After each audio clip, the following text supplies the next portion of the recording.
হরে কৃষ্ণ।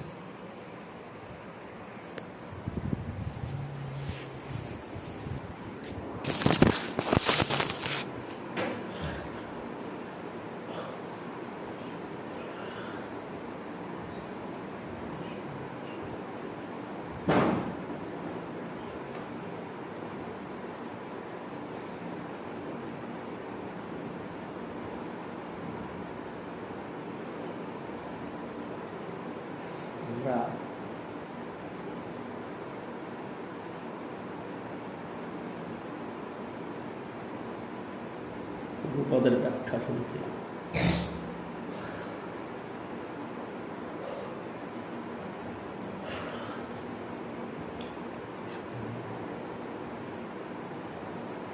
মহাপ্রভু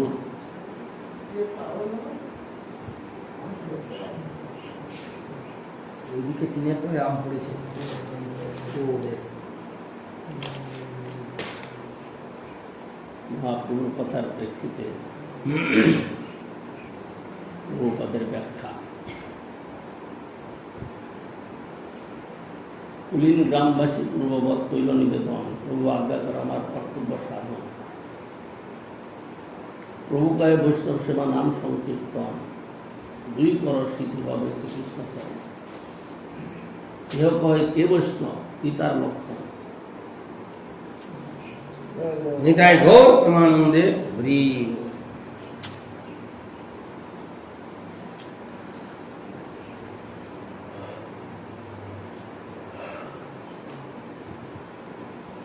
তবে হাসি কহে প্রভু, জানি তার মন।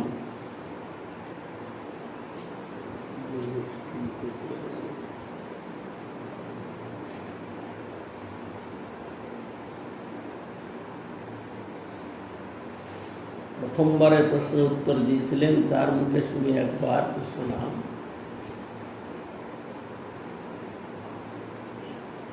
তাকে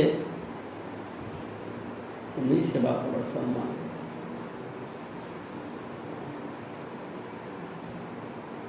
দ্বিতীয়বারের প্রশ্নের উত্তর বলছিলেন, যার মুখে নিরন্তর কৃষ্ণ নাম,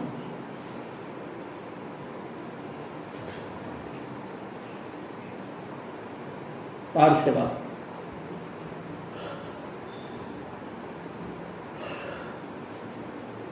দ্বিতীয়বারে বললেন, যাকে দেখলেই কৃষ্ণ নাম মুখে আসে, তার সেবা করা।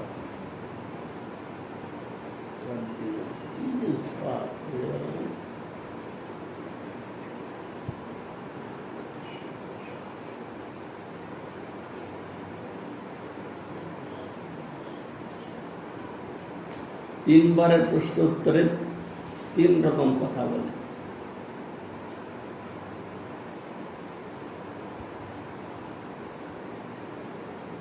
তাতে বোঝা গেল বৈষ্ণবের তারতম্য।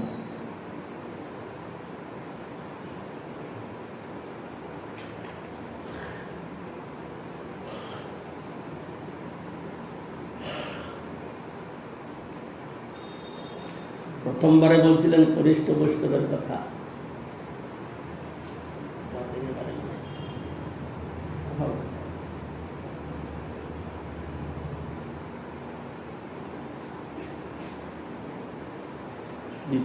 দ্বিতীয়বারে বলছিলেন মধ্যম বৈষ্ণবের কথা,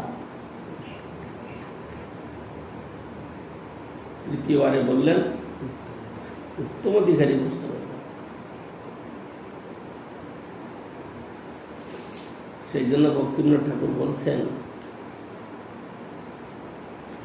যে যেন বৈষ্ণব চিনিয়া লইয়া আদর করিব তবে, বৈষ্ণবের কৃপা যাহে সর্বসিদ্ধি অবশ্য পাইব তবে।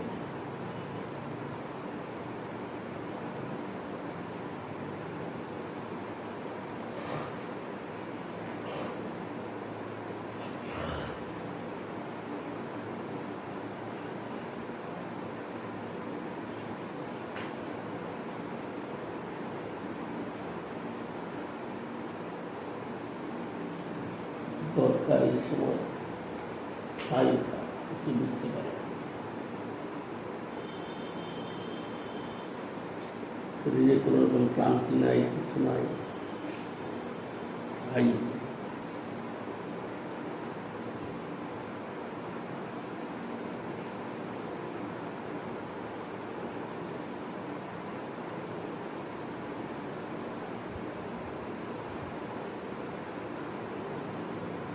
ভক্তিবিনোদ ঠাকুর বলেছেন, উলিন গ্রামের পূর্ব বৎসরের প্রশ্নোত্তর, অর্থাৎ যার মুখে একবার শুনি কৃষ্ণ নাম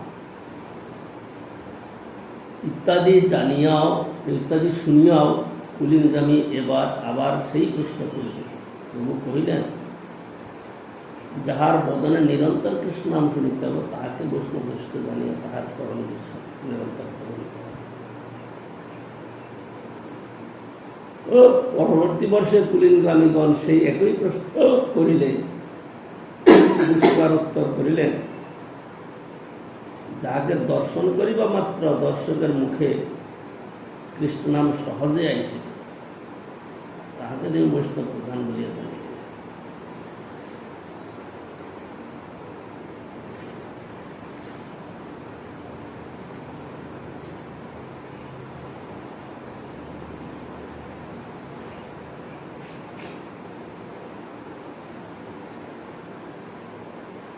যাহাকে দর্শন করিবা মাত্র দর্শকের মুখে কৃষ্ণ নাম সহজে আইসে তাহাকে তুমি বৈষ্ণব প্রধান বলিয়া জানিবে। এই দর্শকটা আবার কেমন? এই দর্শকের মুখে কৃষ্ণ নাম যে আসে, সেই কৃষ্ণ নামটা কিন্তু অপরাধযুক্ত নাম নয়। যদি অপরাধযুক্ত নামই হলো, তাহলে নামের কোনো মহত্বই থাকবে না। যিনি এরকম নাম করেন বুঝতে হবে তিনিও নিরপরাধ, কারণ তার বৈষ্ণব দর্শনের প্রভাবটা তার উপর পড়েছে। বৈষ্ণব দর্শন করলে কি লাভ হয় সে জ্ঞানটা হয়েছে। সেই জন্য যাকে দর্শন করবা মাত্র কৃষ্ণ নাম উদয় হয়, তার মানে তার হৃদয়টা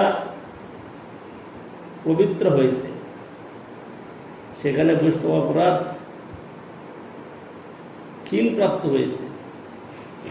তবেই ওই রকম বৈষ্ণবকে দর্শন করার সঙ্গে সঙ্গে তার হৃদয়তে একটা এমন ভাব উদয় হয় যে সেও কৃষ্ণ কৃষ্ণ করতে।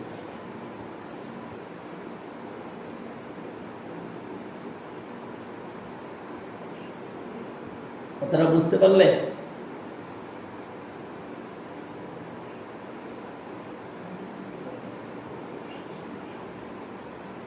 এই প্রকার 3 বৎসরে 3 প্রকার উত্তর বিচার করিয়া দেখিলে প্রভুর বাক্যে বৈষ্ণব, বৈষ্ণবোত্তর এবং বৈষ্ণবোত্তম এই 3 প্রকার বৈষ্ণবের লক্ষ্য পাওয়া যায়।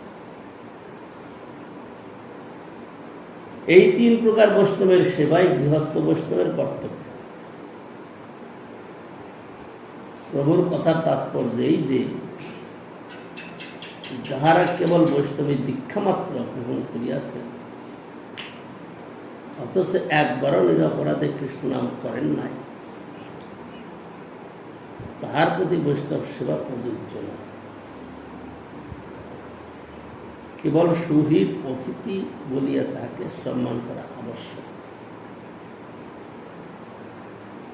এই প্রভুপাদের কথা শুনছিলাম, যে বৈষ্ণবের মুখে নিরন্তর শ্রীকৃষ্ণ নাম উচ্চারিত হয় তাহাকে কোমল শ্রদ্ধ সক্রিয় কৃষ্ণ নাম উচ্চারণকারী কনিষ্ঠ বৈষ্ণব অপেক্ষা শ্রেষ্ঠ, অর্থাৎ মধ্যম ভাগবত বলিয়া জানি তাহার চরণ ভজন করি। শ্রী গোস্বামী উপদেশামৃতে বলেছেন, প্রণতিভীষ্য ভজন্ত ভীষণ, অর্থাৎ মধ্যমাধিকারী ভাগবতের পরস্পরের প্রতি প্রণাম রূপ ব্যবহার করিবার জন্য উপদেশ প্রদান করিয়াছে। নিরন্তর অর্থাৎ অন্তর অর্থাৎ ব্যবধান যাতে না, অন্তর বা ব্যবধান অন্নবিলাস করবা জ্ঞান ও শৈথল্যরূপ চেতন বৃত্তি চালন রাহিত্য অর্থাৎ জাগ্য যার মধ্যে না।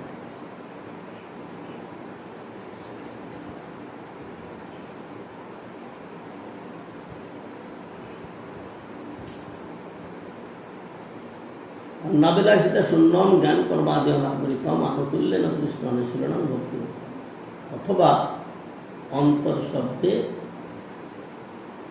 দেহদ্রবীণ জনতা লোভ পাষণ্ডতা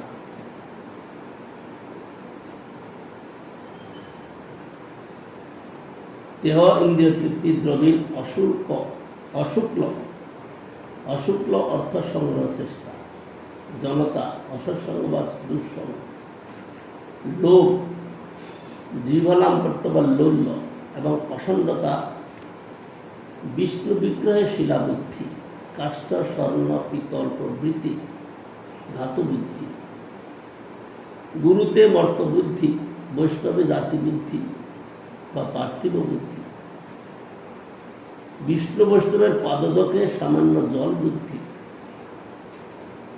বিষ্ণুর নাম মন্ত্রে বা সদ্গুরু দত্ত নামে জাগতিক শব্দ সামান্য বুদ্ধি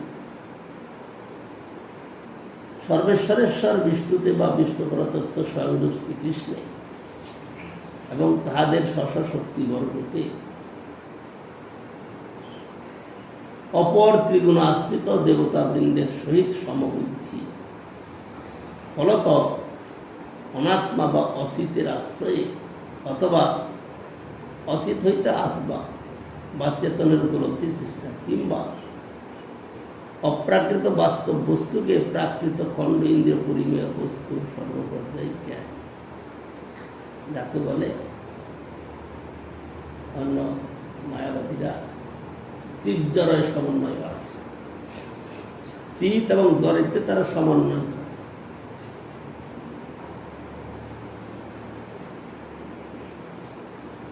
অথবা অপর কথা বলিতে গেলে দ্বৈত বুদ্ধিতে শ্রীহরিগুরু বৈষ্ণবকে অনাত্মীয় বলিয়া জ্ঞান এই সমস্ত অপরাধের জনক হরিগুরু বৈষ্ণবকে আত্মীয় বলে জ্ঞান করতে হবে। আত্মীয় কাকে বলে?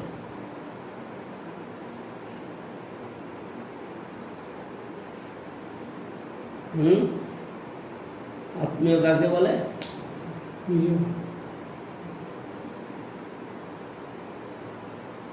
তদীয় বস্তু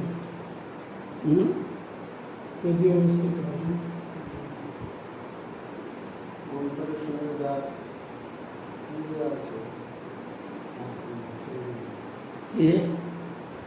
যার সঙ্গে যার আত্মনিবেদন আছে অন্তরের ভালোবাসা প্রেমের মধ্যে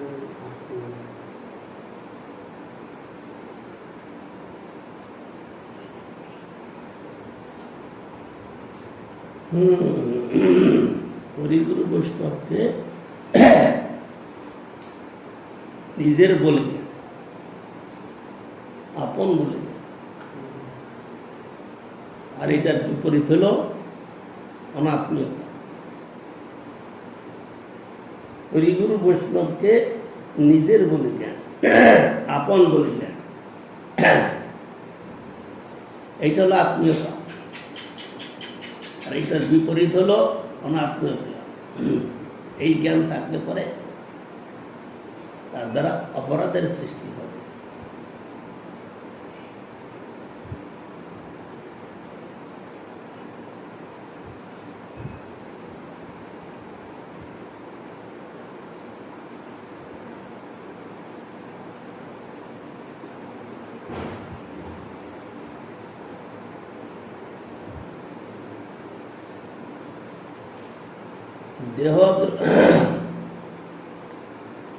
দেহদ্রবীণাদি নিমিত্তক পাষণ্ড শব্দেন 10 অপরাধান সংখ্যা পাষণ্ডময় তত্ত্বেষা ঈশ্বরে তদদিনীষু ফলেষু দিশৎসু প্রেমমৈত্রী কৃপবক্ষজ করতে সমর্থ। সনাতন শিক্ষায় শ্রদ্ধাবান জন হয় ভক্তি অধিকারী উত্তম মধ্যম কনিষ্ঠ শ্রদ্ধা অনুসারী। শ্রদ্ধার তারতম্যে ভক্তির তারতম্য। ভক্তির ভূমিকাতে প্রথম হল শ্রদ্ধা, আদৌ শ্রদ্ধা। সেই শ্রদ্ধায় পার করতে করতে প্রেম ভূমিকায় গেল, সেটাও শ্রদ্ধায়। প্রেম ভূমিকাতেও শ্রদ্ধাই, প্রেমটাও শ্রদ্ধাই, কিন্তু শ্রদ্ধা হল অতি কোমল অবস্থা, সাধারণ অবস্থা, আর প্রেমটা হল পরিপক্ক অবস্থা।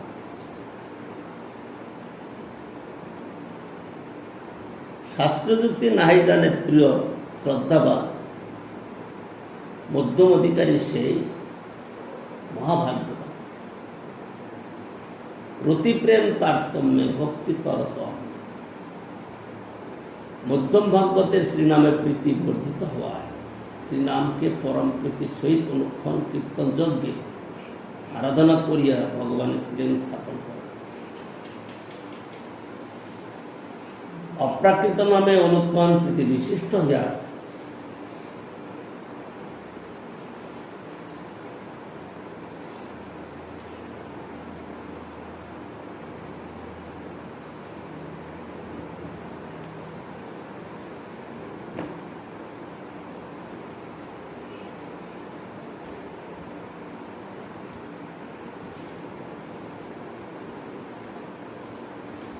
অপ্রাকৃত শ্রীনামে অনুক্ষণ প্রীতি বিশিষ্ট হইয়া অনুশীলন করিতে করিতে আপনাকে অপ্রাকৃত কৃষ্ণ দাস বলিয়া বুঝিতে পারে। আবার কখনো কখনো শ্রীনামে অপেক্ষাকৃত স্বল্পরসী বিশিষ্ট ভক্তকে তার অপ্রাকৃত স্বরূপ বুঝাই দিয়া কৃপা করে। শুদ্ধ ভক্তে ও ভগবানে সম্পূর্ণ প্রীতি রহিত বিরোধী বিদ্বেষী জনকে কৃষ্ণের অপ্রাকৃত সর্বানুভূতি রহিত আবৃত শীতল বৃত্তি ও কেবল প্রাকৃত জানিয়া তাহার সঙ্গ ত্যাগ করে। মধ্যমাধিকারী শুদ্ধ ভক্তির উপাদান বা উপকরণগুলিকেও অপ্রাকৃত বলিয়া বুঝিতে পারে।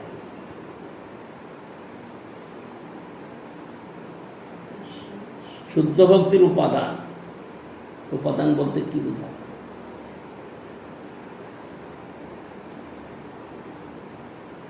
সেবার অনুকূলে যা যা কিছু লাগে সেগুলো উপাদান এবং উপকরণ।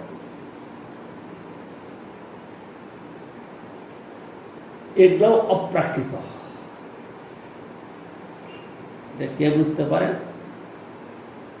মধ্যম অধিকারী। হরি সেবায় যাহা অনুকূল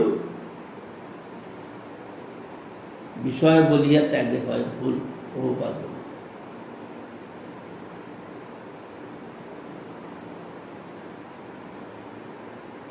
যেটা হরি সেবায় লাগে সেটা সবকিছুই অপ্রাকৃত। যতক্ষণ পর্যন্ত দোকানে ছিল জিনিসটা ততক্ষণ কি?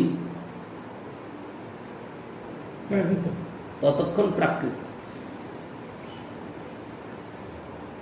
যতক্ষণ হরি সেবার জন্য চলে আসলো সেটা অপ্রাকৃত। তোমার অজান্তে কোন একটা দ্রব্য নোংরা স্থান থেকে উঠে এসেছে জানো, কিন্তু তোমার হাতে যখন এসেছে তুমি সেটাকে পরিষ্কার করে ধূপ আদি করে যখন সেবার উপযোগী করলে তখন অপ্রাকৃত। যদি কেউ চালাকি করেও করে দোষটা তার হোক, যদি দ্রব্যটা শুদ্ধ ঠিক থাকে অসুবিধা নেই। এইটাই হলো প্রাকৃত অপ্রাকৃতের সংজ্ঞা। শ্রীহরির সেবায় যেটা লাগবে সেটা অপ্রাকৃত, কিন্তু জানা সত্ত্বেও যদি কোনো ভুল করে সেটা হবে প্রাকৃত। আচার্যপাদ তখন তিনি সেক্রেটারি, আশ্রম মহারাজ তখন সন্ন্যাসী নন, তিনি তখন কর্মচারী বা তিনি তখন ইনচার্জ, ভিক্ষায় যান। পায়রানাতে একজন লোক তখনকার দিনে প্রতি মাসে 50 টাকা চাঁদা দেয়।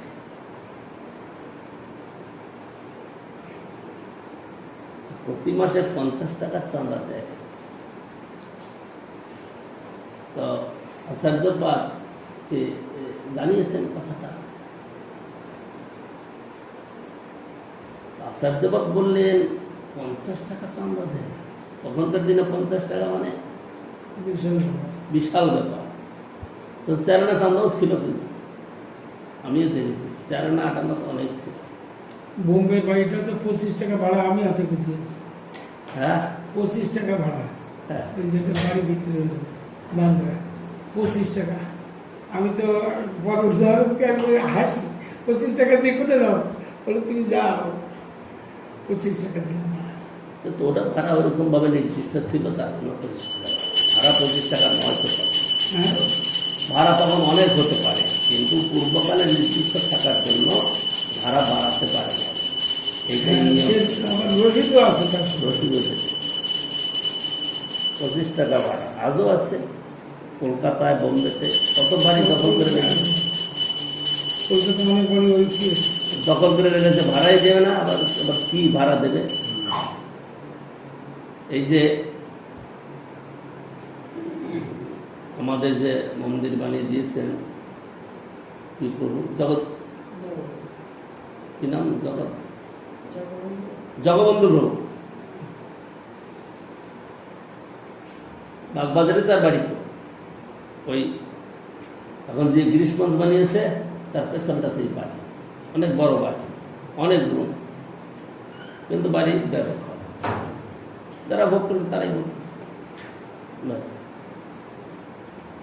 মালিকের পক্ষে মেয়ের জামাই বোধ হয় বা কে আছে, তারা 2টো ঘরে থাকেও না, তাও থাকতে দেবে না, তাদের অত্যাচার করে। যারা ভাড়াটিয়া আছে না তারাই ভোগ করছে, তাদের ভাড়াও দিতে হবে না, কিছু না। এরকম আছে। এটা কি কোনো আইন আছে যে যে এত দেশে আবার বছর আইন থাকলে চলে নাকি? এত বছর থাকলে তাদের এটা কি আইন নাকি? ওরা কিচ্ছু না, জোর করে আছে ওরকম। কেউ কিচ্ছু করবে না। আর কেস করতে যাও, লক্ষ লক্ষ টাকা কে ব্যয় করবে? তাদের কি সময় সামর্থ্য আছে? আমাকে বলছিল বাড়িটা নিন, বাড়িতে কয়বার গিয়েছি। পরবর্তীকালে মিশনকেও বলছে বাড়িটা নিন, কিন্তু নিয়ে কিছু লাভ হয়। লোকগুলোকে উঠানো মানে মহা সমস্যা। কেউ সাপোর্ট করবে না, তো সমাজের নেতাবর্গ সাপোর্ট করবে না। 1 নম্বর দুষ্ট তারা। আর ওরা বিনা পয়সায় ভোগ করে দিচ্ছে। পরের বাড়ি ওদের বাড়ি, পরে যাবে কোথায়? যাবে কোথায় কে জানে? তুমি তো তোমার বাড়িতে থাকবে, ভাড়াই ছিলে, এখন উঠে যাও। না ভাড়াই ছিল, উঠে যাবো। এগুলো কোর্টের দ্বারা কিছু হয় না। কোর্টের দ্বারাও কিছু হয় না। এমন আছে বাড়ি করে দিতে চাইছি, আপনারা একটা 10 লাখ টাকা দিয়ে বাড়ি কিনে দিচ্ছি বা বাড়ি করে দিচ্ছি, আপনারা দাম যাচ্ছি। বোম্বেতে আমাদের এই মঠের সঙ্গে একজন যোগাযোগ ছিল, একজন ব্যক্তি।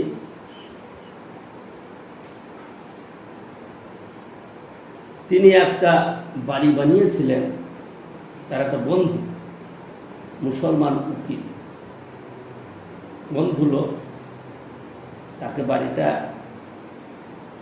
বলে তুমি থাকো কিছুদিন, তো রয়েছে। সে আবার নতুন বাড়ি বানিয়েছে, ভালো, এর চেয়ে ভালো বাড়ি বানিয়েছে।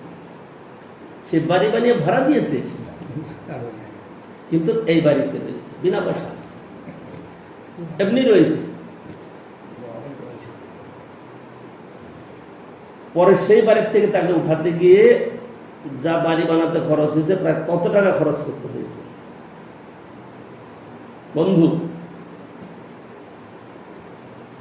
বলে তা তোমার বাড়ি আছে, যাও, কোর্টও সে কথা ডাইরেক্ট করবে না, আর বললেও শুনবে না, তো আবার নতুন কেস করবে।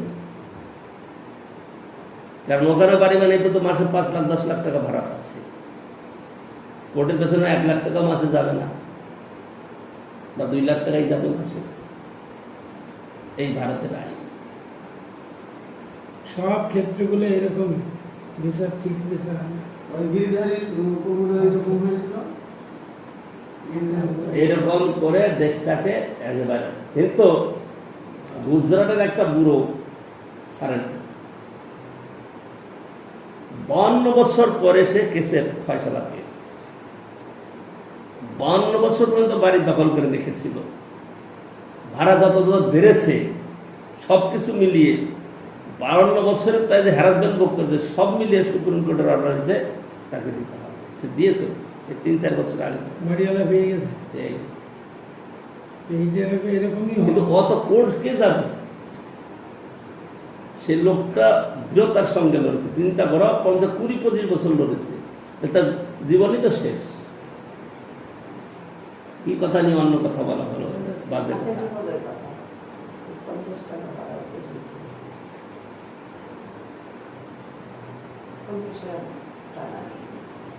হ্যাঁ, সেই চাঁদাটার কথা। এক কথা দিয়ে আর এক কথা চলে, 50 টাকা চাঁদা। আচ্ছা, দুবার বললেন আজকালকার দিনে 50 টাকা চাঁদা দেয়, যেখানে লোকে 1 টাকা আটানা দিতে কষ্ট বোধ করে সেখানে 50 টাকা চাঁদা দেয়। খবর নাও তো, লোকটার ব্যবসা কি করে এত টাকা উপার্জন করে? সে খোঁজ নিতে নিতে দেখেছে যে লোকটা মদের ব্যবসা।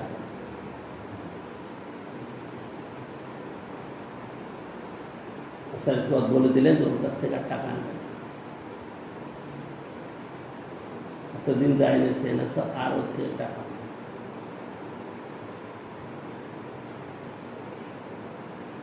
$50 টাকা চাঁদা কেমন লাগবে? মনটা মর্টিন করবে।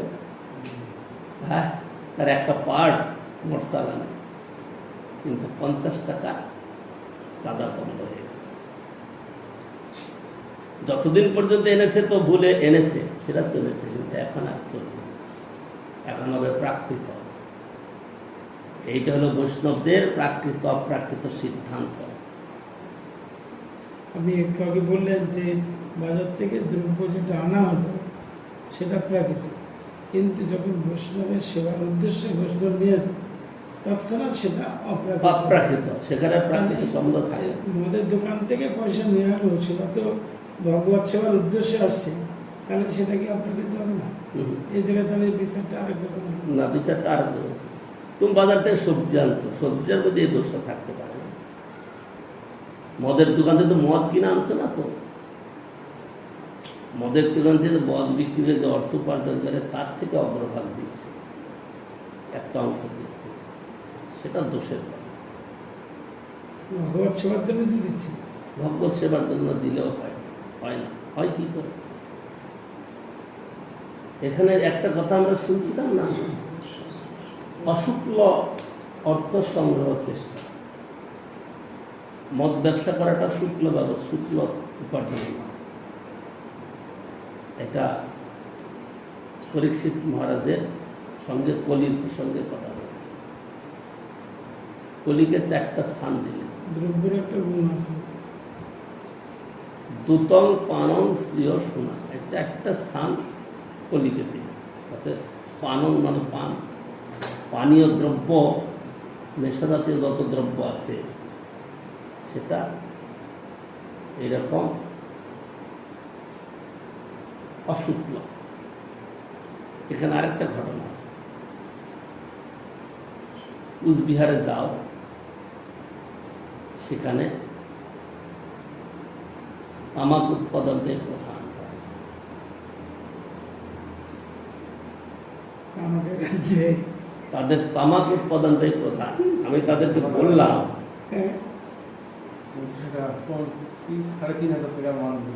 আমি তাদেরকে বললাম যে তোমরা যদি পারো এই তামাক ব্যবসাটা না করে অন্য কোনো উৎপাদনের চিন্তা ভাবনা করো, এটা কিন্তু হরিভজনের অনুকূল নয়। তামাকে অনেক বেশি পয়সা ইনকাম হয়, অন্য কিছু চাষ করলে যা হবে তামাকের চাষ অনেক বেশি গুণ হবে। আর অন্য কিছুর জন্য পাহারা দিতে হবে, কেউ খাবে কেউ নষ্ট করবে, তামাকের জন্য তাও নয়, শুকায় খাবে তার জন্য ওষুধপত্র দিবে, পরিশ্রমও কম। উৎপাদনের সময় পরিশ্রম কম, কিন্তু উৎপাদন করার পরে পরিশ্রম বেশি, তাকে গুছিয়ে গাছিয়ে সব রক্ষা করা। তো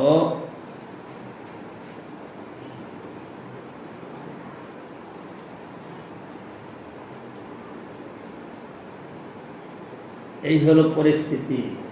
এখন এই প্রাকৃত আর অপ্রাকৃত তত্ত্বের বিচার কঠিন। বৈষ্ণব ভগবত সেবার অনুকূলে সহজ যেটা হবে সেইটা করবে। যেমন দেখা যায় কি, বড় বড় ধনী অর্থশালী ব্যক্তিরা, কলকাতায় দিয়ে একবার করেছি আমি,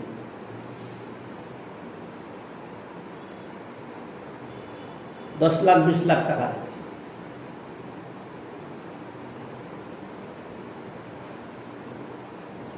$10 লাখ দিল, তাদের 30 লাখের 40 লাখের রসিদ দিতে হবে। কিন্তু 10 লাখ তো তুমি ফ্রি পেয়ে গেলে, 40 লাখ জমা করে নিলে, তোমার অ্যাকাউন্ট ঠিক রইল, কারো সে পেয়ে গেল 30 লাখ টাকা, সে ট্যাক্স ফ্রি পেয়ে গেল। আমার অত আসে না, 2-5 লাখ টাকা কয়েকবার করেছে, জমা দেখাতে হয়েছে অত। ওইসব কিছুর জন্যই তো আমাকে ফাঁসানো, ওইসব হিসাবে তো আমাকে করেছে, আমি জানিয়ে করেছি, তারপরে আমার নামে দোষারোপ দিয়েছি।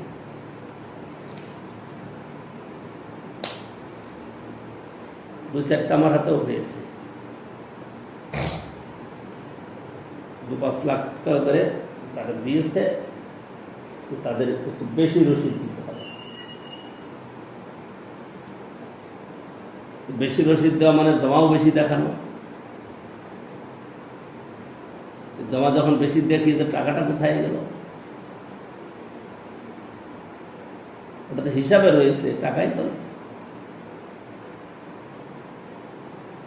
এই হলো পরিস্থিতি।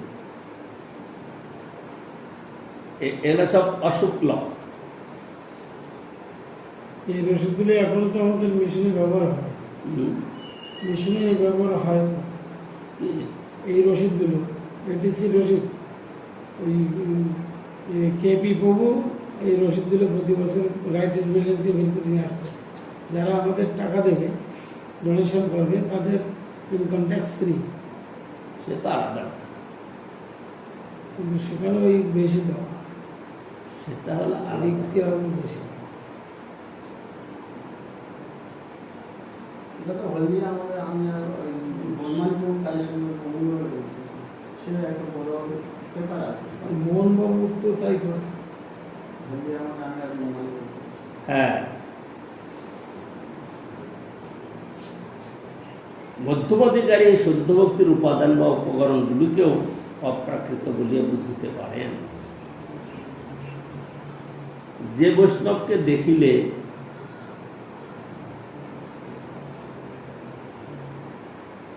দ্রষ্টার মুখে কৃষ্ণ নাম স্বভাবতই আসে,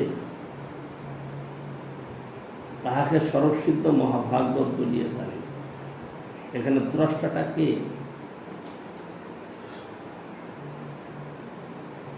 যে বৈষ্ণবকে দেখিলে দ্রষ্টার মুখে কৃষ্ণ নাম স্বভাবতই আসে, তাকে স্বরূপসিদ্ধ মহাভাগবত বলিয়া জানে। এখানে দ্রষ্টার মানে বৈষ্ণবকে দেখলো দ্রষ্টা, এরকম দ্রষ্টার মুখে কৃষ্ণ নাম স্বভাবতই আসে।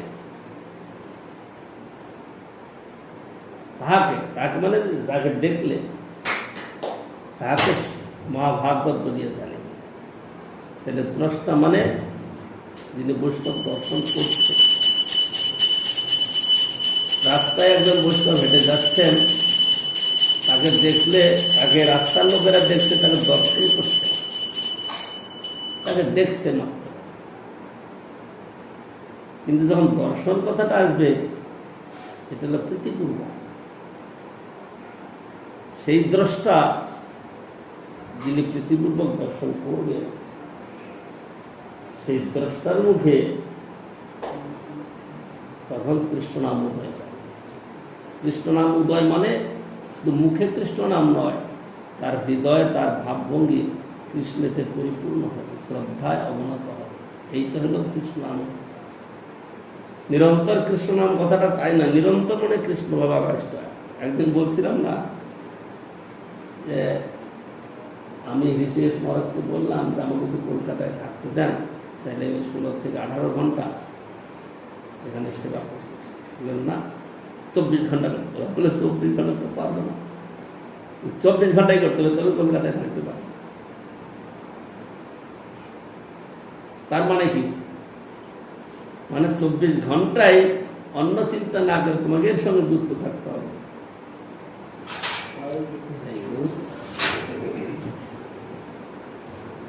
এইটা হলো তাৎপর্য।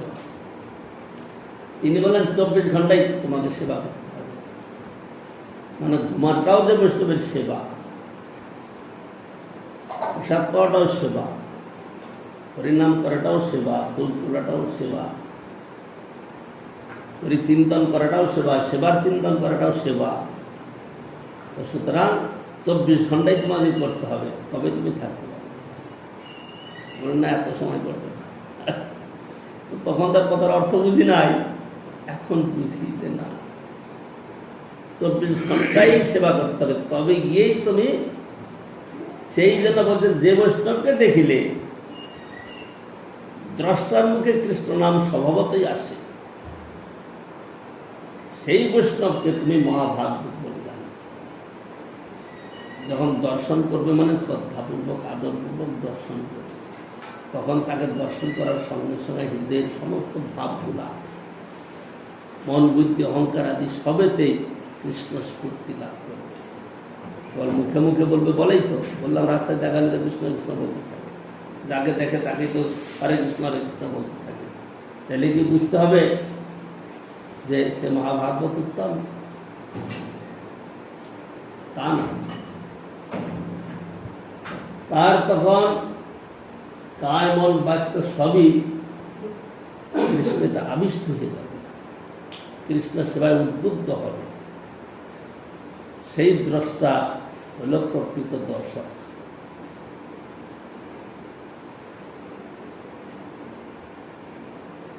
ঠাকুর দর্শন করতে আসে, এসে অনেক ভক্ত জিজ্ঞাসা, এই ঠাকুর কোথার থেকে আনছে?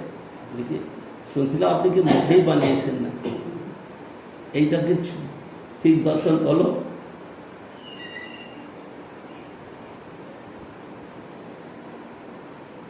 এটা কি ঠিক দর্শন হলো? ঠাকুর দর্শন করতে আসে, ঠাকুরের সঙ্গে প্রীতি ভাবে দর্শন হয়। ঠাকুর কোথার থেকে বানিয়ে আনছে, কোথার থেকে কিনে আনছে, কি করছে, এটা কি দর্শন হলো? দর্শন হলো। দর্শন মানে প্রীতির দর্শন। প্রীতিহীন সাক্ষাৎকার তাকে সাক্ষাৎকার বলতে না। যখনই বৈষ্ণব গুরু বা বিগ্রহের দর্শন করছে, তার মধ্যে একটা প্রীতির সম্বন্ধে থাকে, প্রীতির সম্বন্ধে দর্শন। ঠাকুরকে দর্শন করবে, ঠাকুরের সব কিছু, চরণ কমল, মুখ কমল, হস্ত কমল, তার মাথায় মুকুট আছে, বাঁশি আছে, চূড়া আছে, সমস্ত কিছু পুঙ্খানুপুঙ্খ দর্শন করে তার মধ্যে আনন্দ হবে। কত সুন্দর ঠাকুর সেজেছে, কত সুন্দরভাবে সেবা হচ্ছে। এইটা হলো দ্রষ্টার মুখে কৃষ্ণ নাম স্বভাবতই আসা। তা নইলে পরে দর্শন করে তার ওই রকম বিচার উপস্থিত হবে। এই জায়গাটা তাহলে কি হবে? এই বৈষ্ণব বন্ধনে আমরা যে গাই যে দর্শনে পবিত্র করো এই তোমার গুণ, এই কাকে দর্শন করছে? দর্শনে পবিত্র করো এই তোমার গুণ। দর্শনে পবিত্র করো মানে কি তিনি দর্শন করছেন না তাকে দর্শন? এটাই তো আমি প্রশ্ন করছি। আর যে বৈষ্ণবকে আমি হয়তো মুখোমুখি হয়ে গেল, তিনি যিনি বৈষ্ণব তিনি আমার মধ্যে সেই রকম দৃষ্টিভঙ্গি প্রেরণা করে আমার হৃদয়কে পরিবর্তন করে দর্শন করেছে।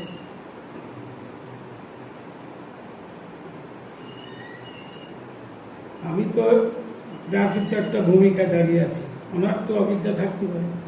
এই মতো অবস্থায় একটা ভালো বৈষ্ণব, অরিজিনালি খাঁটি বৈষ্ণব, এই বৈষ্ণবকে আমি চোখ দিয়ে দেখলাম, তাহলে কি আমার দর্শন হলো?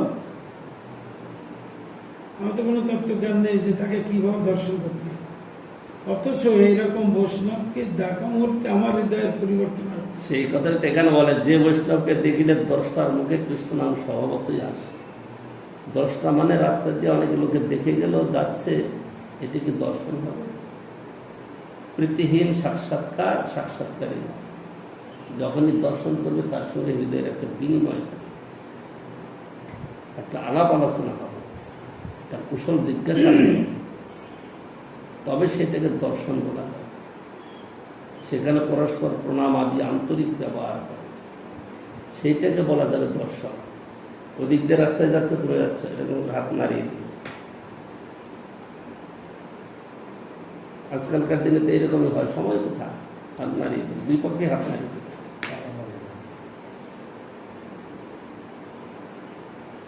হাত নাড়িয়ে দিলে দেখি সাক্ষাৎকার হলো, দেখা হলো, হৃদয়টা যাবে না। তো সেই জন্য জীব গোস্বামীপাদ বলছেন যে ব্রহ্মের সাক্ষাৎকার পরে বলো ব্রহ্মের সাক্ষাৎকার পর, কিন্তু সেখানে প্রীতিহীন থাকার জন্য সে অসাক্ষাৎকারেরই সমান। কারণ প্রীতি হলে পরেই যেখানে প্রীতিহীন সাক্ষাৎকার অসাক্ষাৎকারই এবং মানে প্রীতিহীন সাক্ষাৎকারটা অসাক্ষাৎকারের মতো, সেখানে দেখা সাক্ষাৎকার হয়, দেখা সাক্ষাৎ হয়, দেখাশোনা হলে তো প্রীতি বিনিময় হয়।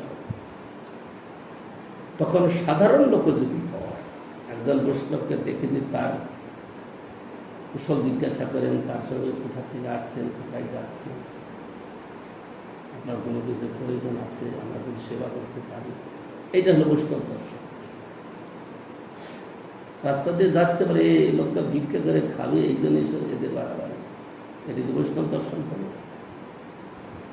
এই কথার মধ্যে পরিষ্কার বোঝা যাচ্ছে যে বৈষ্ণবকে দেখিলে দ্রষ্টার মুখে কৃষ্ণ নাম স্বভাবতই আসে। কেন রাস্তা দিয়ে দেখে যাচ্ছে আর বৈষ্ণব দর্শন তার কৃষ্ণ নাম আসলো, এরকম কথা তো বলা যায় না। বৈষ্ণবকে দর্শন করার পরে বৈষ্ণবের সঙ্গে তার আন্তরিক সম্পর্ক স্থাপন হবে, তবেই তাকে বোঝা যাবে যে বৈষ্ণব দর্শন হল।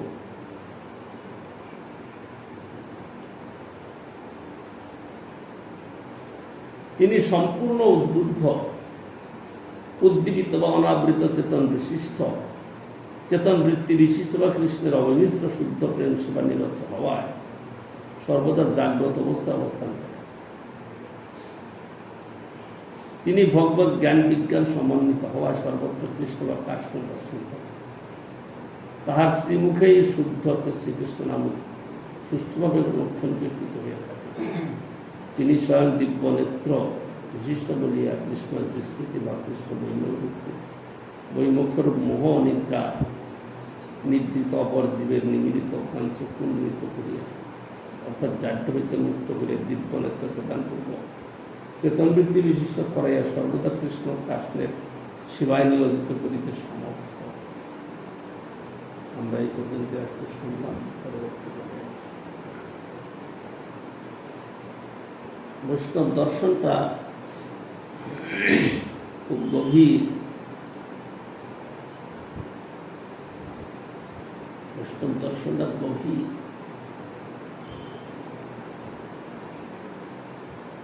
আমরা সেই দিকে চলার চেষ্টা করছি, কিন্তু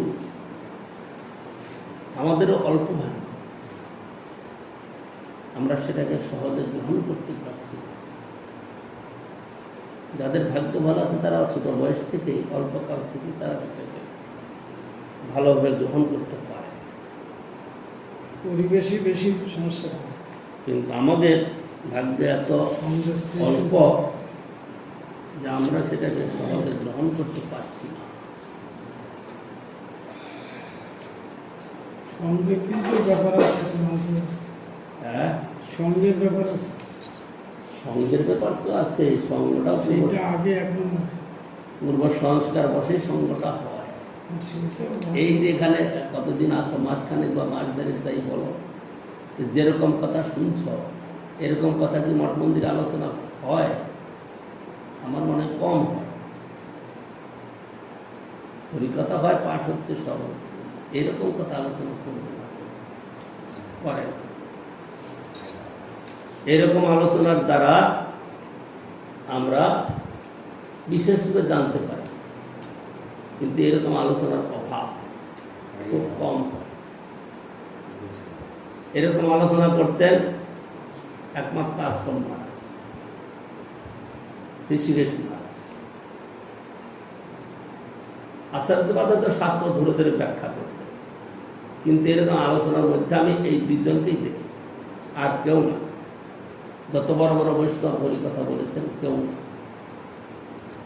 কেউ বলেন না, আমি কারোর মুখে শুনি। আশ্রম মহারাজ, ঋষিকেশ মহারাজ, তারা দুইজন এইভাবে কিছু কিছু কথা বলছেন, আর কেউ বলতেন না।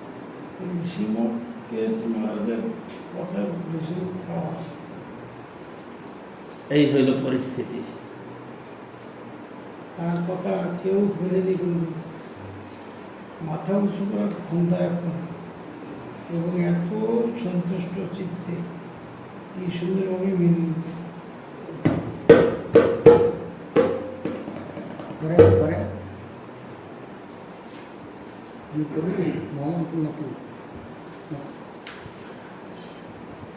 हरे कृष्ण कृष्ण कृष्ण हरे हरे, हरे राम राम राम हरे हरे।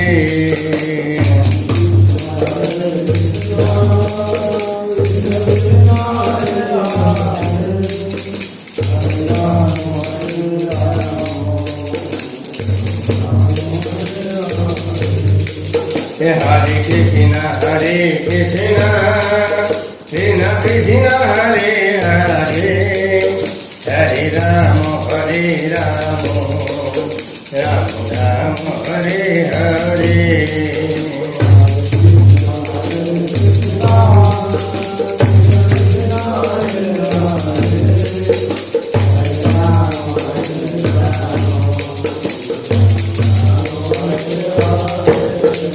हरे कृष्ण कृष्ण कृष्ण हरे हरे, हरे राम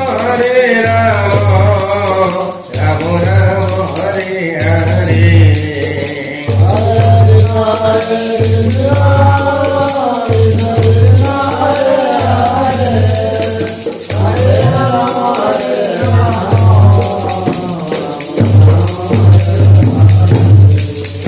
हरे कृष्ण कृष्ण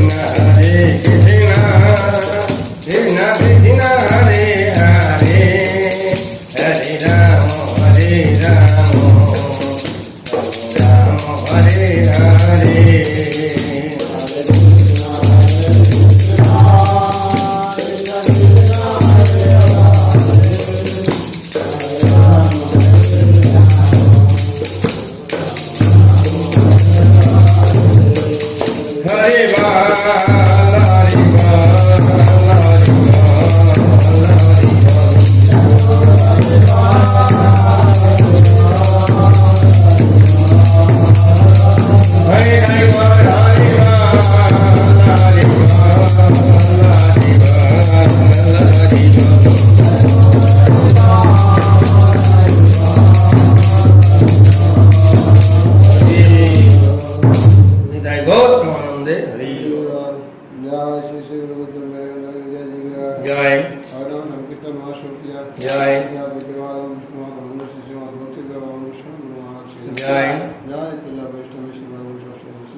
जय जय जय जय जय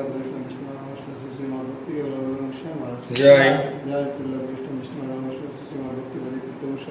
জয় জয় তিলা কৃষ্ণ বিষ্ণু নমস্কার শ্রী গোস্বামী ঠাকুর জয় জয় তিলা কৃষ্ণ বিষ্ণু নমস্কার ভক্তি সিদ্ধান্ত জয় জয় তিলা কৃষ্ণ বিষ্ণু নমস্কার শ্রী গোস্বামী জয়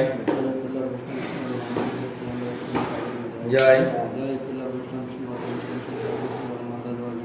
জয় জয় বলদেব তিলা কৃষ্ণ বিষ্ণু জয় জয় জয়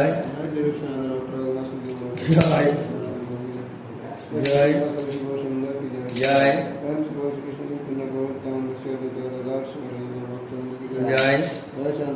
জয়